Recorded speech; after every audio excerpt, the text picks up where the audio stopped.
13장 31절에서 52절까지 공독하겠습니다.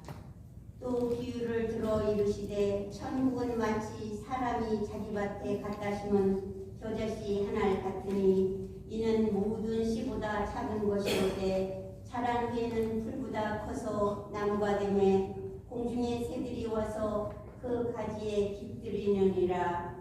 또 비유로 말씀하시되 천국은 마치 여자가 가루 서말 속에 갖다 넣어 전부 부풀게 한 누릿과 같으니라. 천국은 마치 밭에 감춘 보화와 같으니 사람이 이를 발견한 후 숨겨두고 기뻐하며 돌아가서 자기의 소유를 다 팔아 그 밭을 사느니라.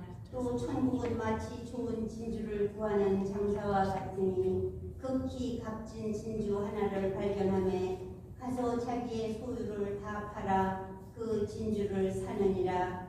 또 천국은 마치 바다에 치고 각종 물고기를 모으는 그물과 같으니 그 물에 가득함에 물가로 끌어내고 앉아서 좋은 것은 그릇에 담고 못된 것은 내버리느니라. 세상 끝에도 이러하니라. 천사들이 와서 의인 중에서 악인을 갈라내어 풀무불에 던져 넣으리니 거기서 울며 이를 갈리라. 이 모든 것을 깨달았느냐 하시니 대답하되 그러하오이다.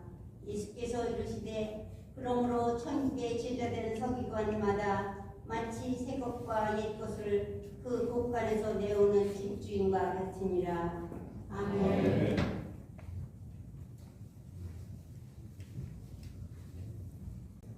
기도하시겠습니다. 사랑과 은혜가 풍성하신 하나님 아버지, 오늘도 하나님 나라의 말씀 앞에 우리들을 불러주심에 감사합니다. 우리들의 마음이 세상의 가치에 흔들리지 않게 하시고 예수님께서 말씀하신 천국의 비밀을 깨닫는 은혜를 허락하여 주시옵소서. 우리들의 눈을 열어주셔서 하나님 나라를 사모하게 하시고 마지막 날까지 믿음으로 살아가는 제자가 되게 하여 주옵소서. 말씀을 통하여 성령의 충만함을 더하시고 듣는 모든 이들이 마음을 옥토와 같이 되어서 하나님의 말씀이 풍성한 열매를 맺게 하여 주옵소서. 예수 그리스도의 이름으로 간절히 기도합니다. 아멘. 할렐루야. 천국의 소망을 바라보며 살아가는 모든 성도님들과 가정 위에 한없는 하나님의 인도하심이 함께 하실 줄 믿습니다. 사람들은 누구나 가치 있는 것을 찾으며 살아갑니다. 더 좋은 학교, 더 좋은 직장, 더 큰 집, 더 많은 재산, 이런 모든 것들을 얻기 위해 이 땅에서 살아가고 있습니다. 그러나 오늘 본문에서 예수님은 이 세상에서 가장 가치 있는 것이 무엇인지를 우리들에게 말씀해주고 계십니다. 그것은 바로 하나님의 나라, 천국입니다. 그래서 오늘은 천국의 비유장을 통하여 함께 은혜를 나누고자 합니다. 예수님께서는 비유를 통해 하나님의 나라의 비밀, 천국의 비밀을 우리들에게 오늘 가르쳐 주셨습니다. 예수님께서 많은 기적을 행하시며 하나님의 능력을 보여주셨지만 천국을 설명할 때는 비유로 설명하고 계십니다. 왜 예수님은 말씀을 전할 때, 특별히 천국에 대해서 말씀하실 때는 비유로 설명하셨을까요? 그것은 천국은 이 땅의 정치적인 왕국을, 눈에 보이는 왕국을 얘기하는 것이 아니기 때문입니다. 천국은 손에 만질 수 없는 그런 곳이기 때문입니다. 그래서 천국은 오직 믿음으로 발견할 수 있고 믿음으로 살아가는 하나님의 나라가 바로 천국인 것입니다. 오늘의 본문의 비유들을 보면 13장에는 7가지 비유가 있지만 그 중에 오늘은 6가지. 그 모든 것들이 독립된 이야기처럼 보이지만 실제로는 천국의 다양한 모습들을 소개하고 있는 것입니다. 오늘 본문에 나오는 이 6가지 천국의 비유는 각각 다른 비유지만 공통된 주제가 있습니다. 그것은 천국은 비록 작게 시작되지만 나중에는 크게 자라며 작게 시작된 변화가 크게 변화되게 된다는 것을 말하고 있습니다. 예수님은 천국의 비유로 오늘 겨자씨와 누룩에 대해서 비유했습니다. 저는 겨자씨를 직접 본 적이 있습니다. 제가 고등학교 때 아버님께서 이스라엘 성지순례를 다니시면서 그 겨자씨 나무 옆에서 찍으셨는데 저희 아버님이 정말 크시거든요. 그런데 그 나무가 훨씬 더 크더라고요. 그리고 가져오신 씨앗을 보았는데 얼마나 작은지 우리가 알고 있는 깨보다도 훨씬 작습니다. 아주 정말 한 어느 정도 한 10분의 1이나 되나요? 하여튼 작은 씨앗입니다. 그런데 그 씨앗이 크게 자란다는 것, 새들이 깃들일 만큼. 이 말씀은 하나님의 나라가 처음에는 아주 작아서 많은 사람들에게 영향력을 끼치지 못할 것 같은 그런 아주 작은 것으로부터 시작된다는 것입니다. 우리가 잘 알다시피 아브라함을 통해서 하나님은 믿음의 조상 아브라함을 통해서 이스라엘을 만들어 가셨습니다. 또한 예수님은 12제자를 통해서 복음이 온 세상에 전파되도록 하셨습니다. 우리들의 믿음도 똑같습니다. 우리들이 정말로 적은 시간의 기도, 또 큰 순종이 아니라 아주 작은 순종,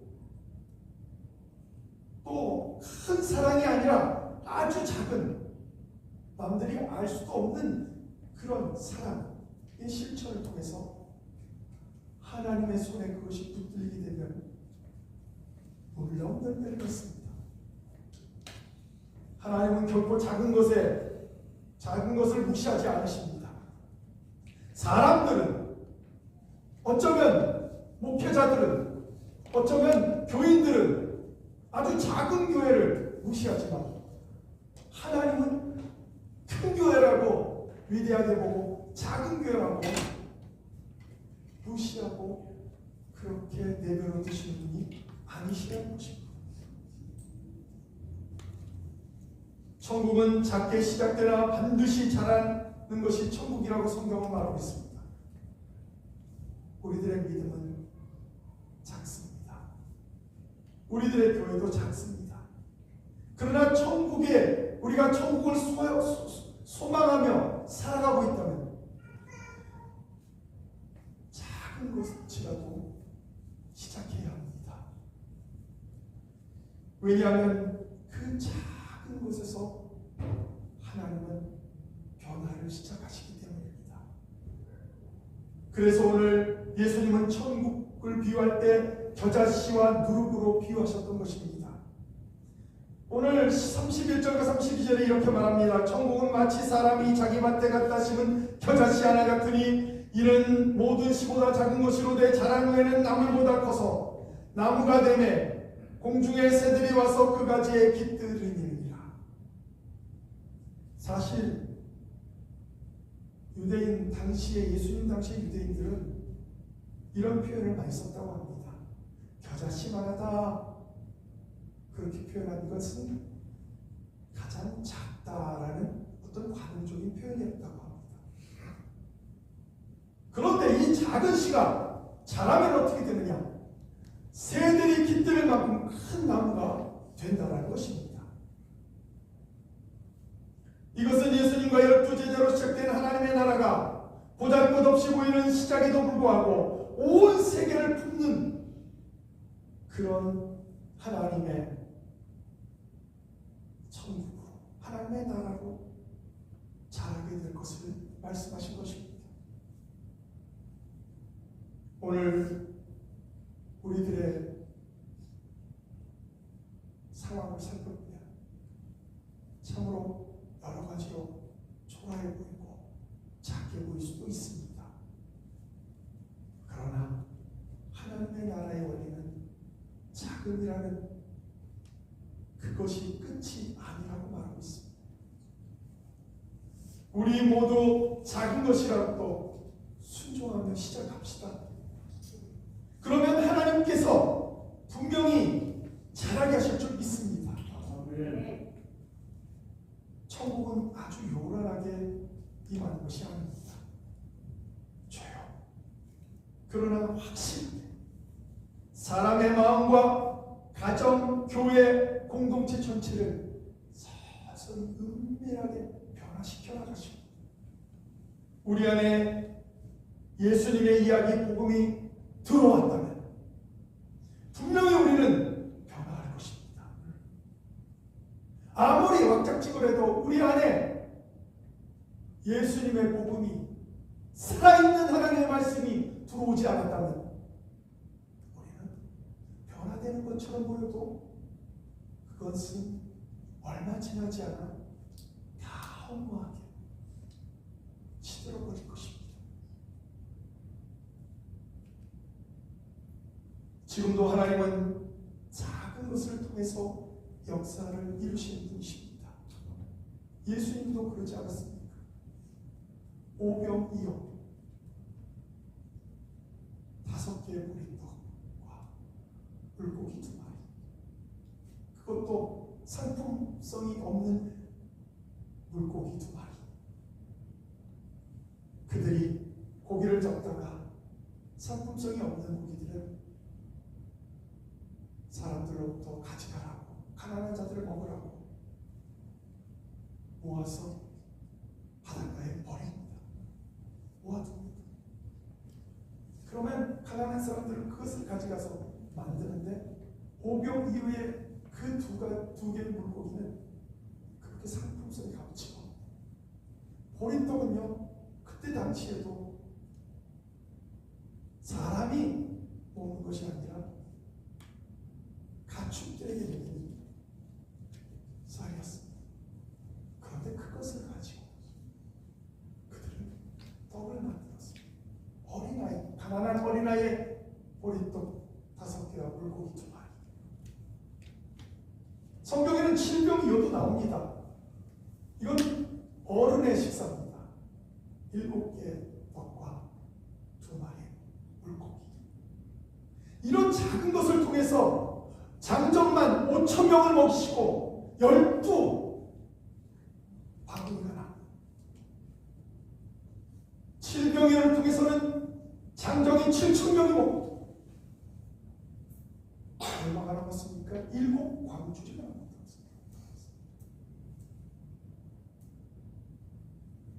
우리들의 가정과 직장, 이웃 가운데 아주 작은 씨앗을 심기 바랍니다. 보이지 않더라도 괜찮습니다. 우리가 할 수 있는 것을 하시면 됩니다. 그러면 언젠가는 열매를 맺게 될 것입니다. 또한 천국은 모든 것을 내놓고도 손해가 아닌 최고의 가치가 있다고 오늘 44절에서 46절에 비유로 말씀하십니다. 예수님은 천국을 밭에 숨겨진 보화와 값진 진주에 비유하셨습니다. 값을 다 지불해서라도 얻어야 하는 것이 있다면 그것이 바로 천국이라고 비유하고 있는 것입니다. 44에서 46절에 보면 이렇게 말합니다. 천국은 마치 밭에 감추인 보화 같으니 사람이 발견한 후 숨겨두고 기뻐하며 돌아가서 자기의 소유를 다 팔아 그 밭을 사느니라. 45절에서 46절은 또 천국은 마치 좋은 진주를 구하는 장사와 같으니 극히 값진 진주 하나를 발견하며 가서 자기의 소유를 다 팔아 진주를 사느니라. 예수님은 이 두 가지 비유를 하시면서 이 두 가지 비유는 어떻게 보면 짝을 이루는 그런 비유입니다.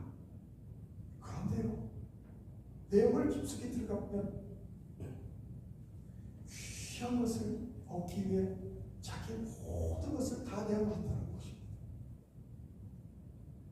다른 것이 있다면 하나는 밭을 가져가 우연히 발견하게 된 것입니다. 자기 밭도 아닙니다. 그러니 그 사람은 밭을 소유한 농장주가 아니었습니다. 밭을 갈다가 그 밭에 보화가 있다는 것을 알았습니다. 그런데 왜 그 밭을 샀을까요? 보화만 싹 빼가지고 가면 될 텐데. 우리는 그렇게 생각할 수도 있습니다. 근데 당시의 상황으로 돌아가 보면 보화가 발견이 돼도 밭 주인의 것입니다. 내가 발견을 해도 그 밭의 주인의 그 보화는 밭의 주인이 권리를 갖게 됩니다. 그러니까 그곳에 일하는 농부는 어떻게 해야 되겠습니까? 자기 모든 것을 다 팔아서 그 밭을 먼저 사는 거예요. 그래야 그 밭에 있는 보화가 자기 것이 되는 것입니다. 그런데 두 번째 비유는 쌍둥이 같은 비유지만 다릅니다. 이것은 우연히 일을 하다가 최선을 다해서 일하다가 발견한 것이 아니라 진주, 값진 진주를 찾기 위해서 애를 쓰고 돌아다니는 거예요. 천국은 이와 같다는 겁니다. 천국은 신앙생활을 우리가 그냥 내게 주어진 신앙생활 속에서 꾸준히 하다가 발견되기도 하고, 또한 내가 정말로 주님을 만나고 싶다고 애쓰고 노력하고 수고함으로써 발견되게 된다는 것입니다. 그래서 진주를 보았을 때 그는 자기의 소유를 다 팔아 그 진주를 샀다고 말합니다. 그런데 놀라운 것이 있습니다. 자기의 재산을 다 팔아서 그 밭을 샀는데 그가 기뻐했다고 말합니다. 아니, 자기 재산을 다 팔았는데 기뻐할 일입니까? 우리는 압니다. 왜 그가 기뻐했는지. 자기 재산보다 더 많은 보화를 얻을 수 있었기 때문이지 않습니까? 여러분, 우리가 예수 그리스도를 믿으며 하나님을 믿으며 살아갈 때 이렇게 주님 전에 나와서 앉아있는 것, 어쩌면 집에서 좀 누워서 쉬는 게 훨씬 더 좋을 것 같은데 왜 굳이 주님 전에 나와서 말씀을 듣습니까? 집에서 누워서 유튜브만 봐도 얼마나 훌륭한 말씀들이 많이 쏟아지고 있습니다. 그런데 왜 여기 오셨습니까? 여러분은 하나님을 만나기 위해서 오신 줄 믿습니다. 오늘 성경에서 이 비유가 천국의 가치에 천국에 얼마나 큰 가치가 있는지 가르쳐주는 내용입니다. 우리는 예수 그리스도를 만났습니까? 아니면 여전히 아직도 예수 그리스도를 만나기 위해서 노력하고 있습니까? 어느 쪽이든 상관없습니다. 천국을 발견한 사람의 행동은 동일하기 때문입니다. 즉 예수 그리스도를 만난 사람들은 동일하게 행동합니다. 그것을 위해 예수 그리스도를 발견하고 천국을 발견한 사람은 그 모든 것을 위해 무엇이든지 다 내려와도 아깝지 않다는 겁니다. 왜냐하면 기쁨을 얻기 때문입니다. 신앙생활이 억지로 무엇인 것을 포기한 것처럼 느끼신다면 아직 천국의 보화를 깨닫지 못해서 그럴 수도 있습니다. 보화를 발견한 사람은 기뻐하며 자기의 모든 것을 팔아 그 밭을 샀다고 말합니다. 값진 진주 진주를 찾은 상인도 마찬가지입니다. 자기의 모든 소유를 팔아 그 진주를 샀다고 말합니다.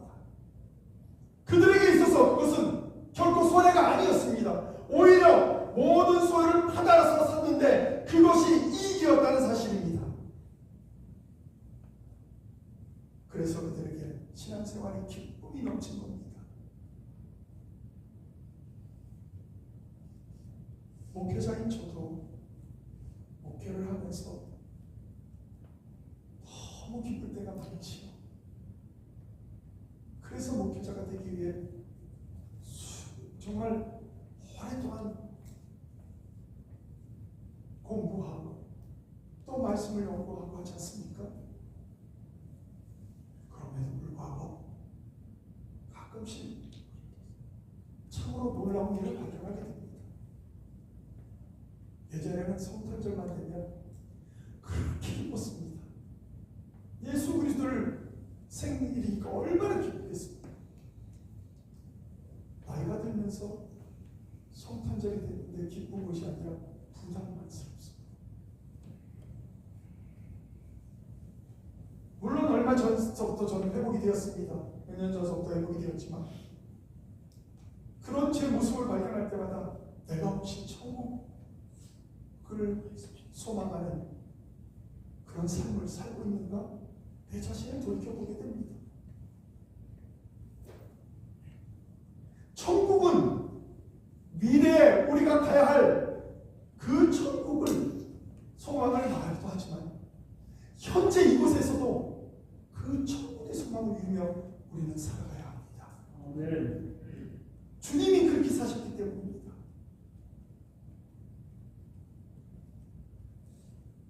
그런데 오늘 우리에게 너무나도 궁금하고 중요한 질문이 있습니다. 성도들이 정말로 천국의 가치를 귀하게 여기고 있다면 천국을 바라보기보다 어떻게 세상의 가치를 더 귀하게 바라보고 있을까요? 성경은 아니라고 말합니다. 요한일서 2장 15절에서 17절에 보면 이렇게 말합니다. 이 세상이나 세상에 있는 것을 사랑하지 말라. 누구든지 세상을 사랑하면 아버지의 사랑이 그 안에 있지 아니하니 이는 세상에 있는 모든 것이 육신의 정욕과 안목의 정욕과 이생의 자랑이니 다 아버지께로부터 온 것이 아니요 세상으로부터 온 것이라. 아멘. 이 세상도 그 정욕도 지나가되 오직 하나님의 뜻을 행하는 자는 영원히 거하느니라. 천국의 가치를 참으로 아는 사람은 세상의 가치를 더 이상 사랑할 수 없다 이렇게 말합니다. 왜냐하면 두 가치가 서로 배타적이기 때문입니다. 한 사람이 동시에 두 주인을 섬길 수 없는 것처럼 천국의 보화와 세상의 보화를 우리는 동시에 최고의 자리에 둘 수는 없습니다. 천국의 보화를 최고의 가치로 뒀다면 이 세상의 보화는 하나님께서 주시는 대로 받고 그것을 하나님의 은혜 가운데 잘 활용하시면 됩니다. 아멘. 성도들이 천국의 가치를 귀하게 여긴다고 고백하면서도 실제로는 세상의 성공, 재물, 인정, 쾌락 이것을 즐기는 사람들을 부러워합니다. 그것은 어쩌면 아직 천국의 참된 가치를 발견하지 못했기 때문입니다. 천국의 가치, 보화를 발견한 사람은 기뻐할 수밖에 없습니다. 이 세상에 살면서 비록 이 세상의 삶이 고단하고 나이가 들수록 몸이 피곤하고 지치고 쓰러지고 넘어질 때도 있지만 그럼에도 불구하고 내 속에 있는 기쁨은 어느 누구도 빼앗아갈 수 없는 주님이 주신 평안과 기쁨은 그것을 소유한 자가 천국의 소망을 바라보는 자 아닙니까? 그것이 여러분과 제가 나아가야 할 목적 아닙니까? 오늘 성경에 보면 그들은 계산하지 않았다고 합니다. 이 정도면 충분할까 하면서 망설이지도 않았습니다. 왜냐하면 그 보화의 가치가 나머지 모든 것을 합친 것보다 훨씬 크기 때문이었습니다. 마찬가지로 천국의 가치를 참으로 아는 성도라면 세상의 것을 내려놓는 것을 내가 희생했다 이렇게 말하지 않습니다. 우리는 주님을 따르기 위해서 내가 즐겨야 되는 건, 내가 가져야 되는 건, 내가 해야 되는 모든 일들을 희생했다고 말합니다. 그러나 천국의 가치를 아는 이라면 그렇게 말하지 않습니다. 오히려 기쁨이라고 여깁니다.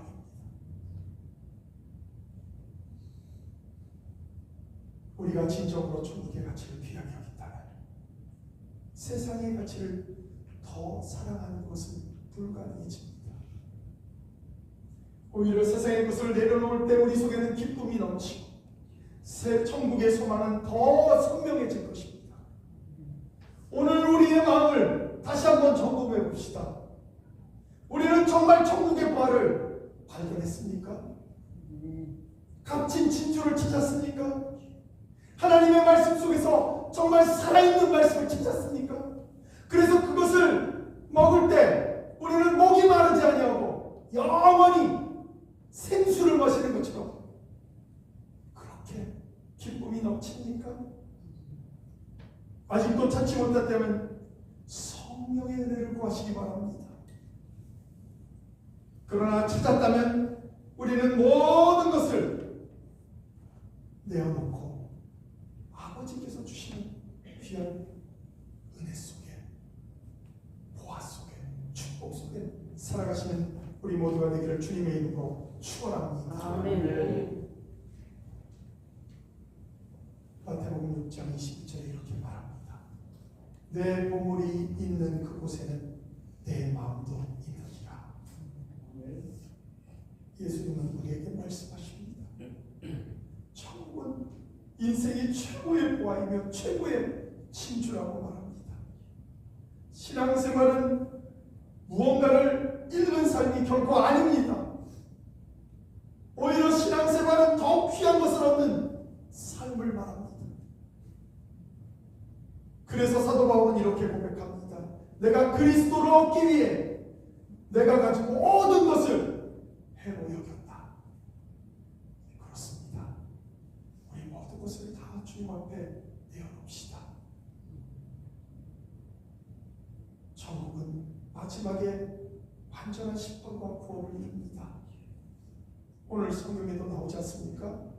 그물에 걸린 고기들이 걷었는데 좋은 고기 나쁜 고기 함께 들어옵니다. 세상에 선과 악이 함께 공존합니다. 교회 안에도 참된 믿음과 형식적인 믿음이 함께 있을 수 있습니다.